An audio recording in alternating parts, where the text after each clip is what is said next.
Është koha e vjeljes së bostanëve, frutit më të kërkuar të stinës së verës. Pikat e grumbullimit në Divjak po punojnë me kapacitet të plot dhe kërkesa është më e madhe se prodhimi.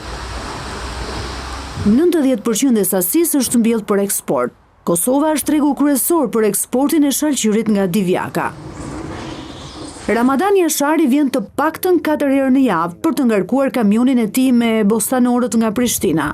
Mbi 64 tonë është ngarkesa që merr gjatë një jave me produkte nga fushat e Myzeqes. Jena të kënaqur me këtë produkt. Nuk zgjerim të kënd. Ju leverdis të furnizoheni nga Shqipëria? Po. Me çfarë çmimi e merrni? Në atë pjesën nuk e di, unë jam vetëm shofër. Sa ngarkesa vjen merr në Shqipëri ti, për shembull gjatë kësaj sezonit të shalqinit? Po 3-4 ngarkesa në brenda javës.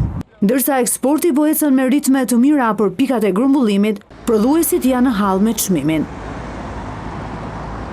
Nëse e kalon në rreth rrotullimin e çermës, syri të zë tendat për shitjen e shalqirit. Janë fermerët të cilët atë që nuk e eksportojnë e tregtojnë vetë në rrugë. Ylli Vrapi tregon se po shet me 30 lek shalqirin e tij, duke refuzuar ta çojë për eksport për shkak të çmimit të ulët deri në 13 lek për kilogram.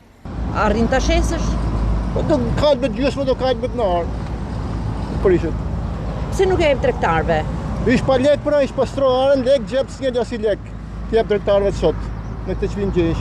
Fermerët ngren pretendimin se i nxehti po u shkakton probleme me prodhimin. Temperaturat e larta kanë pjekur të gjithë prodhimin e fushës menjëherë, duke sjellë çrregullimin e tregut. Ne po çojmë pa lek dhe lerat e se si vjet s'ka pas rendiment njerë. Më ka shku 20 kuntal dylymi. Edhe zgjerim lek tona me këtë çmime që kanë. Po t'ishte çmimi 250, normal do t'jepte 100.000 lek, 50.000 lek për distancat, për shpenzimet. Kështu jemi shumë keq. E shalqiri në përara, nuk din, po çmenden njerëzit, po rrin kështu si të habitur. Dhe shitet nën koston e prodhimit. Për më mirë, do thotë se gjithë fermerët janë të humur. Me sa çmimi?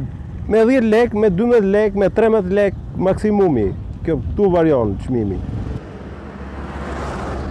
Eksporti i shalqirit kryesisht bëhet me vendet e Ballkanit, ku Kosova dhe Maqedonia zën peshën kryesore. Për të rritur fitimet e tyre, fermerët kanë kultivuar shalqi në fusha edhe në sera, duke bërë të mundur që prodhimi i parë të dalë në maj dhe të përfundojë në shtator.